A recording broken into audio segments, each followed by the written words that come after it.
بسم اللہ الرحمن الرحیم الصلاة والسلام علیک یا رسول اللہ وعلی آلک واصحابک یا حبیب اللہ۔ 17 رمضان المبارک کو غزوہ بدر ہوا ہے۔ غزوہ بدر میں اللہ رب العالمین کی بڑی کرم نوازیاں ہوئی ہیں مسلمانوں پر۔ غزوہ بدر میں جو ہے ابو جہل کے قتل کے حوالے سے میں آج عرض کروں گا۔ اللہ رب العالمین سے دعا ہے کہ مجھے حق کہنے کی توفیق عطا فرمائے۔ حضرت افرا کی بیوی رو رہی تھی اپنے گھر پر، پریشان تھی، غمزدہ تھی۔ بچوں نے عرض کیا کہ امی جان کیوں پریشان ہیں، کیوں رو رہی ہیں؟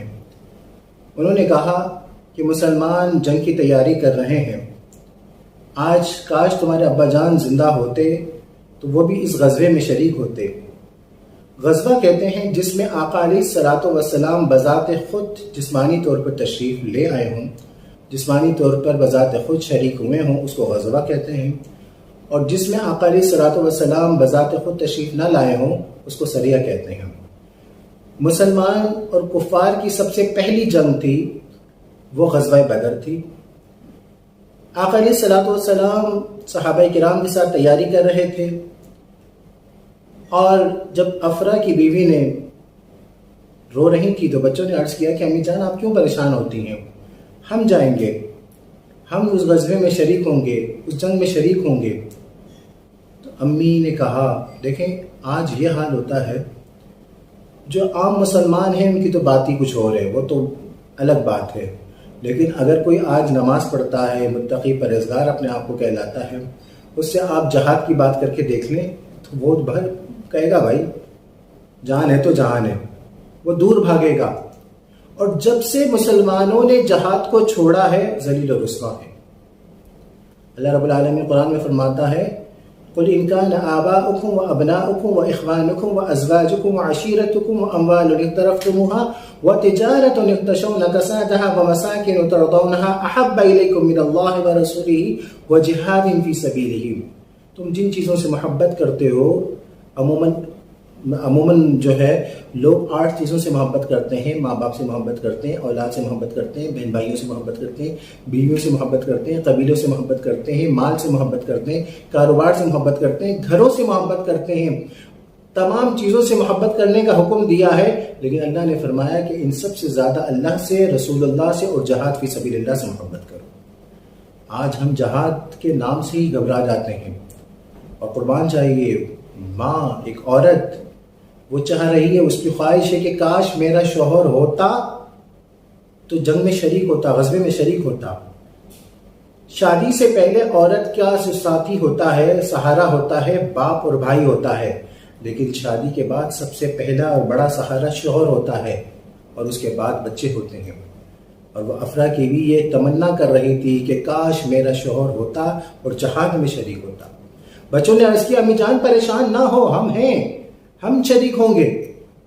جب ان کا جذبہ دیکھا، ان کا شوق دیکھا، ان کا پیار دیکھا، اسلام کے حوالے سے محبت دیکھی، آج دیکھیں آج ماں باپ اپنے بچوں کو، جہاد تو بہت دور کی بات ہے، وہ دینی تعلیم ہی دینا نہیں چاہتے۔ وہ دینی تعلیم بس دین کو تو بس ایک وہ بنا دیا ہے کہ جیسے ہمیں ایک شادی میں ایک تقریب ہوتی ہے نا، تو شادی میں جیسے ہمیں کیٹرنگ والے کی ضرورت ہوتی ہے، ہمیں شادی ہال کی ضرورت ہوتی ہے، ہمیں اسی طریقے سے ہم نے دین کو ایک اپنے ضرورت کے تحت کہ بھئی بچہ پیدا ہوا اذان کے لیے بلا لیا، جب جنازے کی ضرورت پڑی تو جو مولانا صاحب کو بلا لیا جنازہ پڑھانے کے لیے، نکاح کے لیے، یعنی ایک ضرورت ہم بلا رہے ہیں۔ دین کو ایک ضرورت سمجھیے کہ بس ایک کیٹرنگ کی طرح اس طریقے سے دین ایک مکمل دین ہے۔ آقا علیہ الصلوۃ والسلام کو اللہ نے باعث نمونہ بنا کر بھیجا ہے۔ بچوں کا جب شوق دیکھا تو افرا کی بیوی ان بچوں کو لے کر آقا علیہ الصلوۃ والسلام کے دربار میں حاضر ہوئی اور عرض کیا رسول اللہ میرے یہ بچے جنگ کے لیے میں ان کو پیش کرتی ہوں۔ ایک کا نام تھا معاذ، دوسرا کا نام تھا معوذ۔ آقا علیہ الصلوۃ والسلام نے فرمایا کہ تو چھوٹے بچے ہیں۔ صحابہ کرام نے بھی یا رسول اللہ یہ تو چھوٹے ہیں۔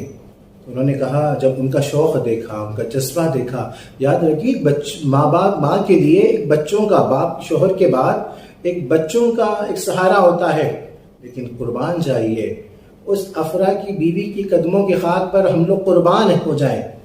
کہ جو اپنے بچوں کو دین اسلام پہ جہاد کرنے کے لیے پیش کر رہی ہیں. سبحان اللہ. آقا علیہ الصلوۃ والسلام نے حضرت معاذ بڑے بیٹے کو اجازت دے دی اور فرمایا کہ یہ صحیح ہے چلو.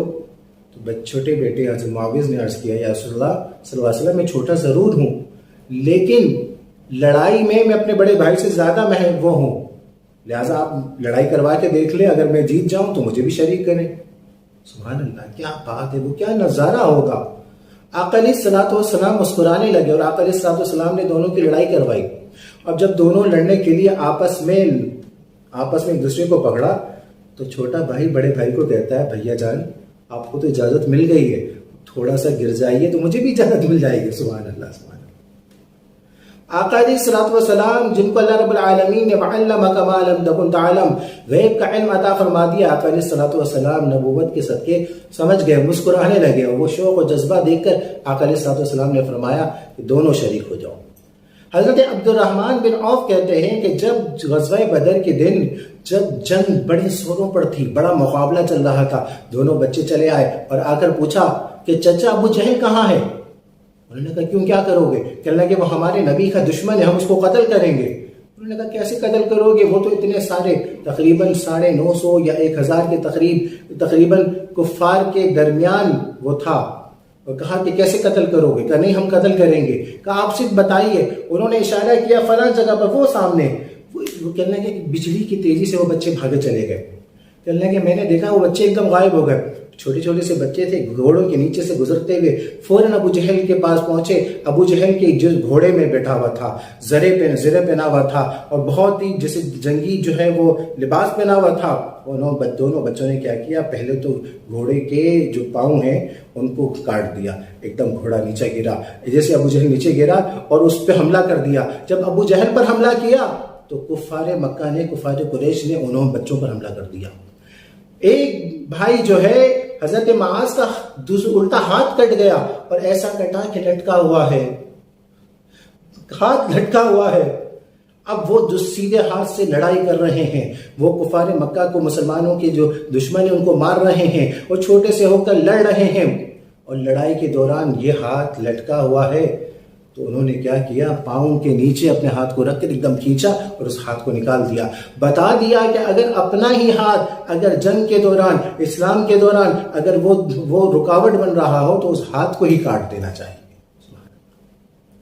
اور دونوں نے فوراً آنن فانن ابو جہل پر حملہ کر دیا. ابو جہل کو موقع ہی نہیں ملا اور اس کو جہنم رسید کر دیا. سبحان اللہ. اور دونوں چلے آئے حضور کے سامنے، حضور کے دربار میں حاضر ہو کر کہ رسول اللہ صلی اللہ علیہ وسلم ہم نے ابو جہل کو قتل کر دیا. آقا علیہ الصلوۃ والسلام نے فرمایا کہ اپنی تلوار دکھاؤ. جب تلوار دیکھی تو دونوں کی تلواروں میں خون لگا ہوا تھا. آقا علیہ الصلوۃ والسلام نے حضرت عبد الرحمن بن عوف سے کہا کہ جاؤ اور ابو جہل کا سر لے کر آؤ. ابو جہل کا سر حضرت عبد الرحمن بن عوف لینے کے لیے گئے. بہت موٹا تازہ تھا ابو جہل، خناس تو تھا، سارا دن شراب لہو لہو میں رہتا تھا. اور اچھا جب اس کے سینے پر بیٹھے تو وہ ایک دم اس نے آنکھ کھولی، اس کی آخری سانسیں چل رہی تھی. پوچھا کون ہوگا؟ عبد الرحمن بن عوف. تو اس خناس کو اس وقت بھی تکبر تھا. کہنے لگے بکری چلانے والے کے بیٹے، تیری یہ ہمت کہ تو میرے سینے پہ بیٹھا ہوا ہے. عبد الرحمن بن عوف نے رکھ کے سینے پہ اس کے گلے پر جو خنجر مارا تو وہ سر تن سے جدا ہو گیا.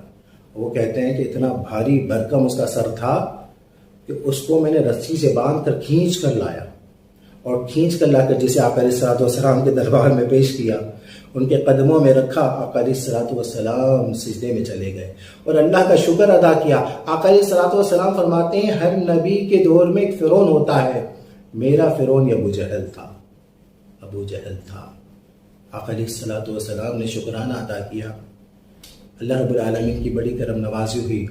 مسلمان 313 تھے، 2 گھوڑے تھے، تقریباً 7 شمشیریں تھیں، 7 تلواریں تھیں، کھانے کو کچھ نہیں تھا، پھٹے پرانے کپڑے پہن کے جنگ میں نکلے تھے، اس غزوے میں نکلے تھے. یہودیوں نے دیکھا اور کہا کہ بھائی وہ تو اتنا بڑا قافلہ ہے، اتنا تقریباً 1000 سے زائد لوگ ہیں اور ان کے پاس اچھا خاصا اسلحہ ہے اور کتنے گھوڑے سب کچھ ہیں. تم کس کے سہارے جا رہے ہو؟ تمہیں کس چیز کا سہارا ہے؟ صحابہ کرام نے آقا علیہ الصلوۃ والسلام کے سامنے اشارہ کر کے فرمایا کہ ہمیں اگر سہارا ہے تو محمد رسول اللہ صلی اللہ علیہ وسلم کا سہارا. اور 7 تاریخ میں 8 تلواریں بھی لکھی ہیں، لیکن کسی کی نوک ٹوٹی ہوئی ہے، کسی کی نوک میں زنگ لگا ہوا ہے، کسی کا دستہ ٹوٹا ہوا ہے. یہ حال تھا. اور آقا علیہ الصلوۃ والسلام نے جن کے پاس تلواریں نہیں تھی ان کو کھجور کے ڈنڈے دیے تھے، لیکن ایمان کا جذبہ تھا، اللہ اس سے رسول سے محبت تھی، ایمان ان کا کامل تھا، ایمان ان کا مکمل تھا. مختصر سے لوگ تھے لیکن ایمان کامل اور مکمل ہونے کی بنا پر اللہ رب العالمین کی اتنی بڑی کرم نوازی ہوئی کہ اللہ رب العالمین نے فرشتوں کو بھیجا، حضرت جبرائیل امین کو بھیجا، اور اللہ رب العالمین نے فتح یابی عطا فرمائی. آج مسلمانوں کی اکثریت ہے، بعض لوگ یہ کہتے ہیں عیسائیوں کی اکثریت ہے، میں کہتا ہوں نہیں، ایک تحقیق کے مطابق مسلمانوں کی سب سے زیادہ اکثریت ہے، لیکن اس کے باوجود سب سے زیادہ زوال کے شکار مسلمان ہیں. اللہ رب العالمین قرآن میں فرماتا ہے جو قوم اپنی حالت خود نہیں بدلتی اللہ اس قوم کی حالت خود نہیں بدلتا. آج ہم مسلمان ہیں لیکن اللہ کی نہیں مانتے، رسول اللہ کی نہیں مانتے. ہم اللہ کو مانتے ہیں لیکن اللہ کی نہیں مانتے، ہم رسول اللہ کو مانتے ہیں لیکن رسول اللہ کی نہیں مانتے. ہم وہ کام کرتے ہیں جو اللہ اس کے رسول کے خلاف ہوتا ہے. ہم اللہ اس کے رسول کی نافرمانی کی وجہ سے آج ہم اللہ رب العالمین کے نافرمانی کی وجہ سے ہم زوال کا شکار ہیں.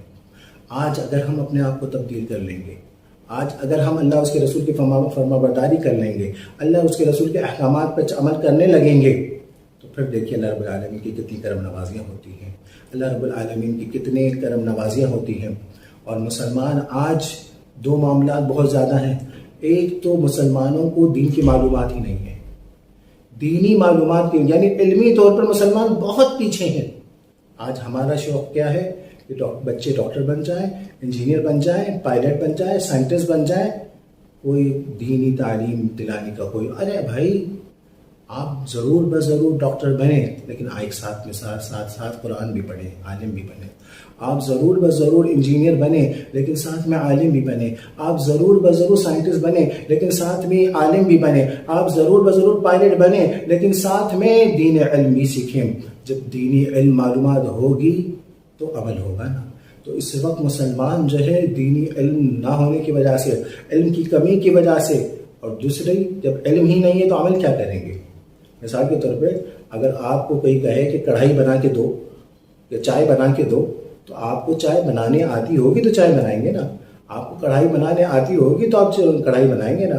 اگر میں آپ کو کڑھائی بنا کے کھلاؤں تو شاید میں خود بھی نہ کھا پاؤں کیونکہ مجھے نہیں آتی نا. تو بات یہ ہے کہ دین پر عمل تب ہوگا جب دین کی معلومات ہوگی. اب جب دین کی معلومات آج مسلمانوں سے، آپ اچھے خاصے مسلمان سے آپ پوچھ کے دیکھ لیں، اس کو دینی معلومات بیسک نہیں پوچھ پتا. جب دینی معلومات کی بہت کمی ہے، یعنی علم کی بہت کمی ہے اور عمل کی بہت کمی ہے. آج عمل کی بہت اشد ضرورت ہے. عمل سے زندگی بنتی ہے، جنت بھی جہنم بھی. یہ خواہ بھی اپنی فطرت میں نہ نوری ہے نہ ناری ہے. وآخر دعوانا ان الحمد للہ.